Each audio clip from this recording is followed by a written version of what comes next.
আওয়ামী লীগের বিরুদ্ধে দল হিসাবে আওয়ামী লীগের বিরুদ্ধে অপরাধী সংগঠন হিসাবে তাকে বিচারের মুখোমুখি করার জন্য প্রাথমিক তদন্তের কাজটা আমরা শুরু করতে যাচ্ছি। যে বিষয়গুলো নিয়ে জাতির মনে প্রশ্ন ছিল, জাতির মধ্যে একটা প্রচণ্ড রকমের আকাঙ্ক্ষা আছে যে এই মানুষগুলো যারা গত 15 বছর ধরে গুমের সাথে জড়িত, মানুষকে এক্সট্রা জুডিশিয়ালি কিল করার সাথে জড়িত, তাদের বিচারের যে কাজটা সেটা কত দূর এগিয়েছে সেটা জানার আগ্রহ ছিল। সে কাজগুলো আমরা গুছিয়ে এনেছি, 2-1 দিনের মধ্যেও আমরা সেই অগ্রগতিটা আপনাদের মাধ্যমে জাতিকে জানাতে পারি। আওয়ামী লীগ নেতা সাদরউদ্দিন খান, আসগর আলী, আতাউর রহমান আতা সহ মোট 4 জনের বিরুদ্ধে একটি নতুন ফর্মাল চার্জ আন্তর্জাতিক অপরাধ ট্রাইব্যুনাল 2 দাখিল করা হয়েছে। সেটার উপরে আজকে শুনানি অনুষ্ঠিত হয়েছে। অপরাধ আমলে গ্রহণের জন্য প্রসিকিউশনের পক্ষ থেকে প্রেয়ার করা হয়েছে। আদালত আগামীকালকে এটার উপরে আদেশ দেবেন বলে জানিয়েছেন। এই ফর্মাল চার্জে আমরা মাহবুবুল আলম হানিফের ব্যাপারে কমান্ড রেসপন্সিবিলিটির অভিযোগে নিয়ে আসছি, যিনি ওবায়দুল কাদের সহ এই আন্দোলনকারীদের জবাব দেওয়ার জন্য ছাত্রলীগ যথেষ্ট এই প্রেস কনফারেন্সে তিনি নিজে উপস্থিত ছিলেন এবং সেখানে ষড়যন্ত্র প্লাস 29শে জুলাই কুষ্টিয়াতে আওয়ামী লীগের একটা অনুষ্ঠান করে মিটিং করে সেখানে আন্দোলনকারীদের দমনের ব্যাপারে তিনি যে ষড়যন্ত্র করেছিলেন বা আদেশ দিয়েছিলেন সেটা আরেকটা চার্জ, এবং কুষ্টিয়া শহরে 6 জনকে হত্যার দায়ে তৃতীয় যে চার্জ, এই 3টি চার্জ এনে তার বিরুদ্ধে এই ফর্মাল চার্জটা দাখিল করা হয়েছে। এই 3টি অভিযোগ প্রমাণের জন্য সাফিসিয়েন্ট ম্যাটেরিয়াল, তথ্য প্রমাণাদি সব কিছু প্রসিকিউশন দাখিল করেছে। ট্রাইব্যুনাল বলেছেন এগুলো পর্যালোচনা শেষ করে আগামীকালকে কগনাইজেন্স নেওয়ার ব্যাপারে তারা আদেশ দেবেন। আমরা আশা করছি কালকে এই ব্যাপারে যথাযথ আদেশ ট্রাইব্যুনাল প্রদান করবেন। আসামিরা সবাই পলাতক, কারণ 5ই আগস্টের পরে পট পরিবর্তনের পরে প্রথম সুযোগেই তারা পালিয়ে গেছেন বাংলাদেশ ছেড়ে। সে কারণে তাদের গ্রেপ্তার করা সম্ভব হয়নি। গ্রেপ্তার করার চেষ্টা অব্যাহত আছে। যখনই তাদের গ্রেপ্তার করা যাবে তখনই তাদেরকে আদালতের উপস্থিত করা হবে, এবং তারা যদি উপস্থিত না থাকেন তাহলে আইন অনুযায়ী পরবর্তী পদক্ষেপ গ্রহণ করা হবে। 2-3 দিন আগে বরিশালে আইন উপদেষ্টা বলেছেন যে আওয়ামী লীগের কার্যক্রম নিষেধের বিষয়ে আপাতত বা খুব শীঘ্রই এই নিষেধাজ্ঞা উঠছে না।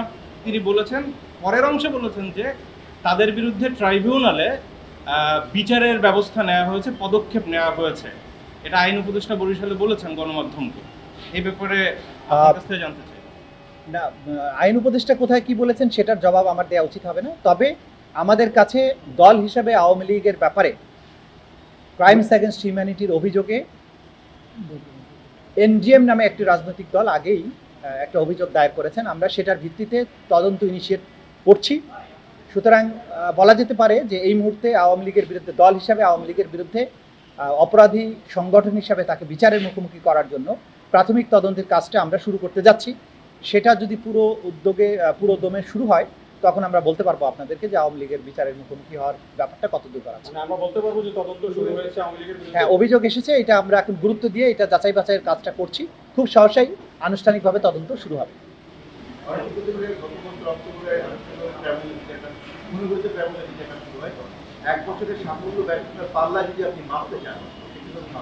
না, এই মুহূর্তে এই সাফল্য ব্যর্থতার খতিয়ান দেওয়ার জন্য আমি দাঁড়াইনি।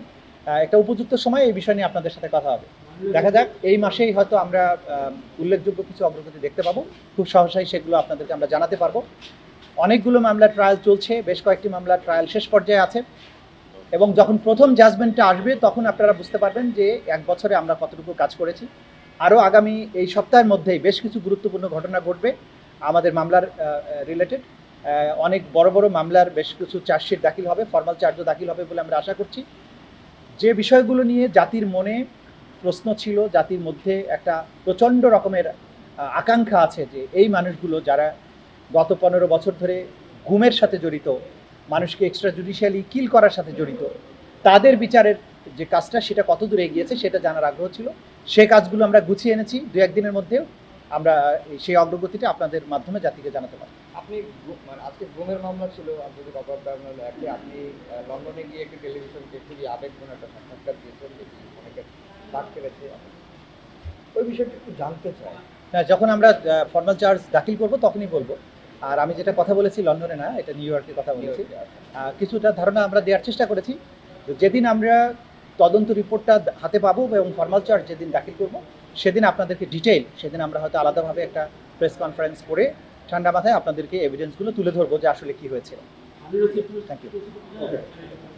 ঘুমের মামলা আমরা যতদূর জানি যে তদন্ত শেষ পর্যায়ে আপনারা এটা দেখছেন না। বললাম তো দিচ্ছি না কেন, কাজ শেষ হলেই পাবেন, 2-1 দিনের মধ্যে পাবেন। সব সাইন দিয়ে না